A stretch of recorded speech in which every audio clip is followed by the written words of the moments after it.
India New Zealand T20 പരമ്പരയിലെ അവസാന മത്സരത്തിൽ ഇന്ത്യക്ക് തകർപ്പൻ ജയം. നിശ്ചിത 20 ഓവറിൽ ഇന്ത്യ ഉയർത്തിയ 272 റൺസ് വിജയലക്ഷ്യം ന്യൂസിലാൻഡിന് മറികടക്കാനായില്ല. 42 ബോളിൽ 103 റൺസ് അടിച്ച ഇഷാൻ കിഷനാണ് ടീമിന്റെ കരുത്തായത്. സ്വന്തം നാട്ടിൽ കളിച്ച ആദ്യ മത്സരത്തിലും സഞ്ജു സാംസൺ നിരാശപ്പെടുത്തി. ഇഷാൻ കിഷനെ വിക്കറ്റ് കീപ്പറാക്കിയതോടെ ലോകകപ്പ് പ്ലേയിംഗ് 11-ൽ സഞ്ജു ഉണ്ടാകാൻ സാധ്യതയില്ല. സ്വന്തം ഹോം ഗ്രൗണ്ടിൽ സഞ്ജുവിന്റെ തകർപ്പൻ പ്രകടനം കാത്തിരുന്ന ആരാധകർക്കും ക്രിക്കറ്റ് പ്രേമികൾക്കും കടുത്ത നിരാശയാണ് സമ്മാനിച്ചത്.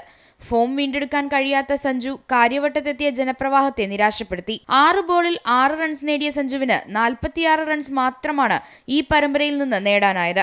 T20 ലോകകപ്പ് അടുത്തിരിക്കെ സഞ്ജുവിന്റെ സ്ഥിരതയില്ലായ്മ ഇന്ത്യൻ ടീമിന് വലിയ വെല്ലുവിളിയായേക്കും. പരമ്പരയിൽ ഇന്ത്യ മിന്നും വിജയം നേടിയെങ്കിലും സഞ്ജു പരാജയപ്പെട്ടതിൽ നിരാശയും ആരാധകർക്കുണ്ട്. ഒരു ദുഃഖവാർത്ത നമ്മളുടെ സഞ്ജുവിന് നന്നായി കളിക്കാൻ സാധിച്ചു. അദ്ദേഹത്തിൻ്റെ ഭാഗ്യം അദ്ദേഹത്തെ വിട്ടുപോയിരിക്കണം.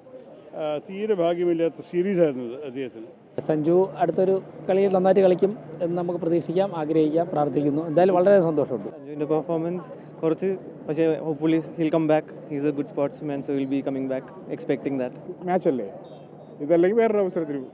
ഇഷാൻ കിഷനാണ് player of the match. Suryakumar Yadav പരമ്പരയുടെ താരമായും തെരഞ്ഞെടുക്കപ്പെട്ടു.